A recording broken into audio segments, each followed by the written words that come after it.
Bienvenue dans la 39e partie du tutoriel de Flutter. Aujourd'hui, nous parlerons du stepper.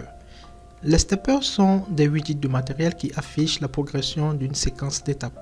Les steppers sont particulièrement utilisés dans le cas de formulaire. Donc, si vous aviez un formulaire et vous aimeriez avoir une progression au niveau du formulaire, ça serait intéressant d'utiliser le stepper. Il vous permet au fait de pouvoir procéder au niveau des étapes et vous pourriez soumettre votre formulaire sans souci. Donc on ira au niveau de notre code et on essaiera de créer un stepper et derrière vous comprendrez comment ça fonctionne. Nous maintenons toujours la même structure de code. Vous aviez à ce niveau-ci, vous aviez le matériel de Dart qui est importé, vous aviez le run-up, vous aviez le stateless, vous aviez le stateful. Après je descends, vous aviez le scaffold, vous aviez la barre. Je vais réduire mon bar à ce niveau-ci, c'est bon. Vous aviez maintenant le corps du programme. Donc ce qu'on fera, on ira au niveau du state et on va devoir créer notre step. Donc pour commencer, on va créer une fonction de type int et cette fonction on va l'appeler par exemple initial. Je prends ça d'abord. Initial step, ça serait mieux. Ok, je vais l'initialiser à 0 et après je vais créer une liste de type step. Donc je prends step et je vais l'appeler aussi step avec un S par exemple. Ça sera le nom de ma fonction. Ici j'ajoute une virgule, un point virgule, ça c'est bon. Donc à ce niveau-ci, j'ajoute ici un point virgule pour la déclaration. Je vais enlever alors l'espace, ça c'est bon. Donc à ce niveau-ci, on va devoir créer nos différentes étapes. Donc on aura step. C'est bon, et vous aviez le titre, vous aviez le contenu. Donc je vais formater ça rapidement. Ça c'est bon, ça c'est bon. Donc au niveau du titre, je vais lui utiliser par exemple un test pour la première étape et je vais dire par exemple comme test confirmez votre nom.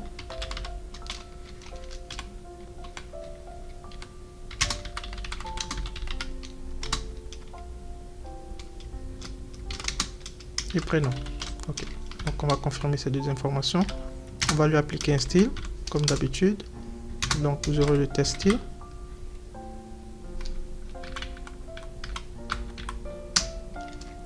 Je vais lui donner une couleur. Je prendrai la couleur bleue pour commencer. Ça c'est bon. Donc au niveau du content, on va lui ajouter normalement aussi un test. Je vais prendre par exemple le test que la personne aurait retourné. Donc par exemple, ça serait Patrick est codeur que la personne a eu à retourner. Je vous fournis ça pour que vous ayez plus ou moins une idée de comment ça fonctionne. Et derrière, vous pourrez utiliser aussi vos containers, etc. Donc ici, ça c'est bon. Après, vous auriez aussi la fonction isActivate. Ici, on va la mettre à true. Ça veut dire on la met à vrai. Et pour terminer, on pourra mettre par exemple un sous-titre. Pourquoi pas. On va ajouter un test. Et le test, on va écrire par exemple étape 1. Donc c'est la première étape. Ça c'est bon. Vous aviez différentes fonctions. Vous pouvez ajouter aussi un état, etc. Et vous jouez l'état, vous aurez la fonction set état et vous pourrez ajouter les différentes fonctions. Donc vous aviez d'abord la première étape, vous aurez après ça encore la deuxième étape. Donc qu'est-ce qu'on va faire? On va devoir copier la première étape. On va mettre une virgule à ce niveau-ci. Ça sera ici la deuxième étape. Ici on aura par exemple confirmé votre adresse. Donc ici je prends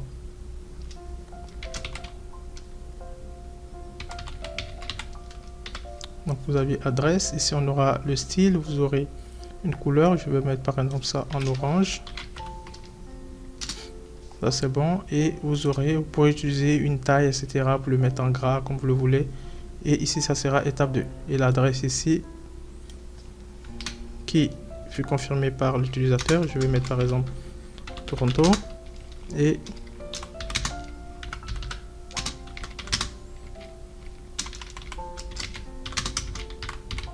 je lui donne cette adresse, ça c'est bon. Donc vous aviez la deuxième étape, vous pourriez avoir encore une troisième étape.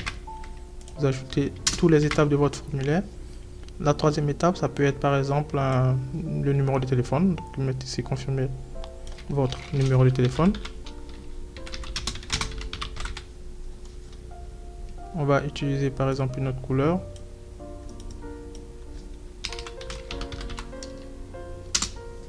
Et ici, le numéro de téléphone, je vais ajouter le numéro de téléphone.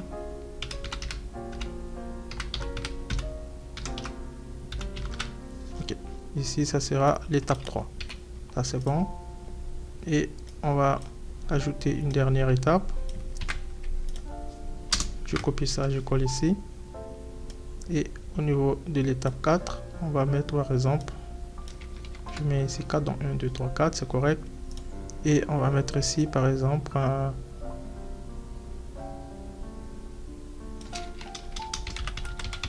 donnez votre sexe. Ici, je mets par exemple masculin. Le numéro de téléphone, je vais le corriger avec un +1, ça c'est bon. Vous aviez l'étape 4, on va changer la couleur, je vais prendre par exemple du jaune, ça c'est bon. Et on va devoir terminer avec la dernière étape, donc je copie ça, je vais terminer avec la dernière étape, donc ici je vais mettre fin par exemple, et à ce niveau-ci, je vous affiche par exemple merci, pour valider tout simplement les informations fournies. Vous auriez ici à ce niveau-ci une couleur, on peut mettre aussi la couleur, je vais mettre par exemple une autre couleur, je vais mettre la couleur verte. Au niveau du content, on peut lui ajouter par exemple une image, vous allez voir ce que ça donne.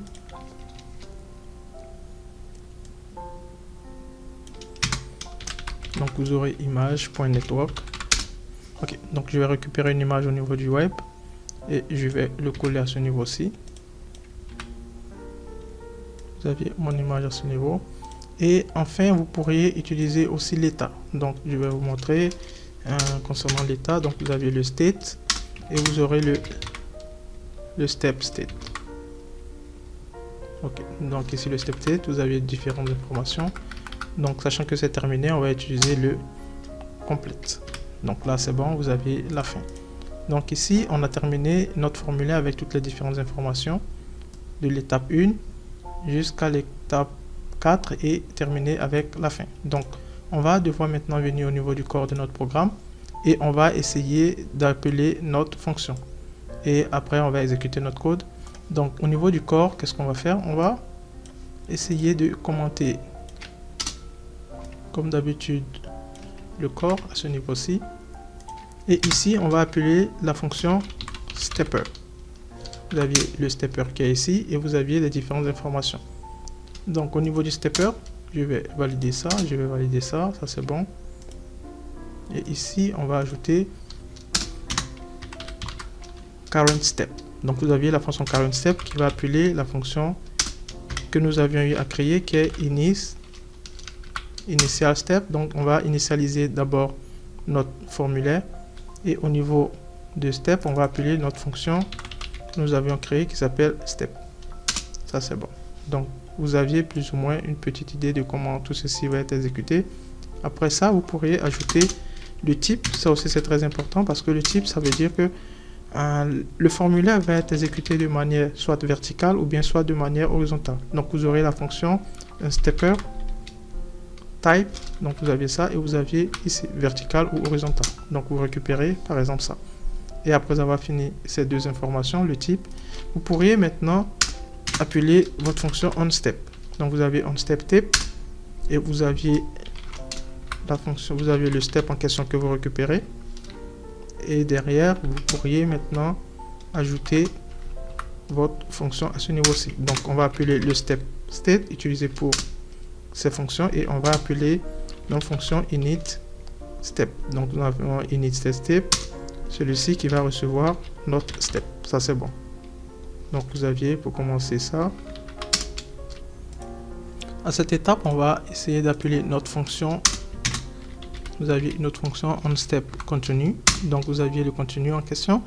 Donc ici, on va lui demander de nous encore afficher un step state. Ça veut dire que suite au clic, on continue et qu'est-ce qui va se passer suite à cela. Donc on va lui dire par exemple, s'il se trouve que nous avions notre fonction initState step que nous avions créé, si cette fonction est inférieure à la longueur du step, pardon, ok, si elle est inférieure à la longueur du step que nous avions eu à créer, donc nous avions une seconde, ok, si c'est inférieur, donc on va faire -1 puisqu'on aura la totalité -1. Alors qu'est-ce qui va se passer? Alors notre fonction init en question step, elle va recevoir elle va recevoir la fonction initStep, elle va recevoir la même fonction plus 1. Donc ça veut dire qu'on progresse pour aller à la deuxième étape, donc plus 1.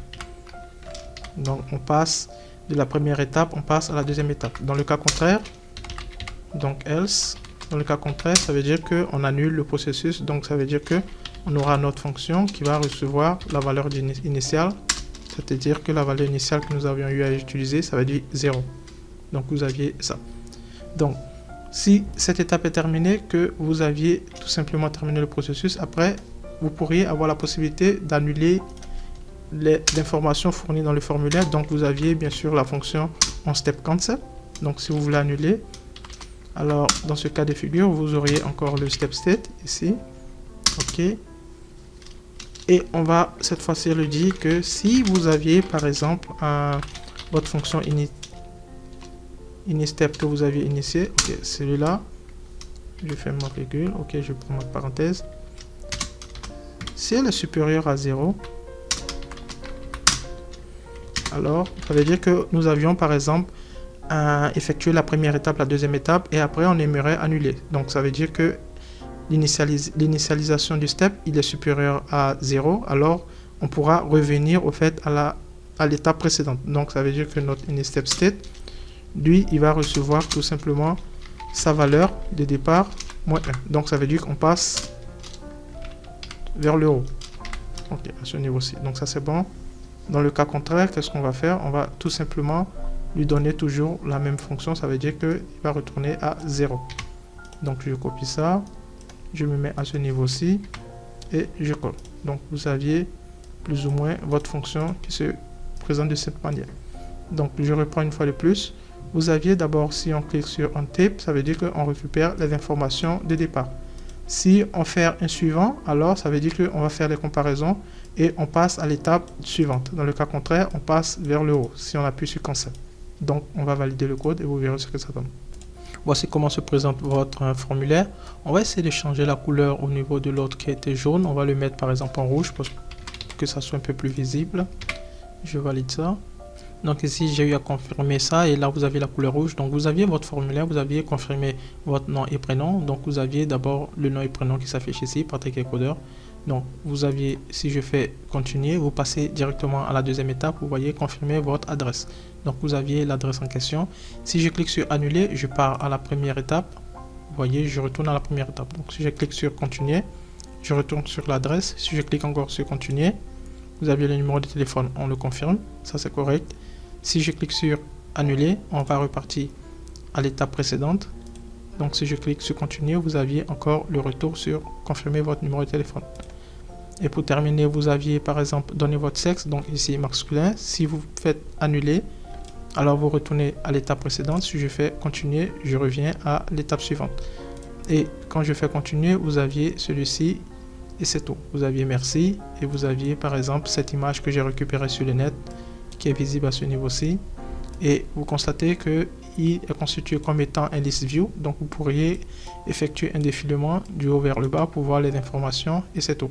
Et après ça, vous pouvez faire continuer et c'est fini. Donc vous revenez à l'étape de départ. Voilà comment tout ceci fonctionne. Et vous constatez ici que la fin se termine par une fonction de ce type. Donc voici plus ou moins comment fonctionnent les formulaires ou bien les steppers avec Flutter. Si vous aviez des questions, vous pouvez me revenir et derrière, j'essaierai de vous répondre. Merci encore du suivi et à bientôt.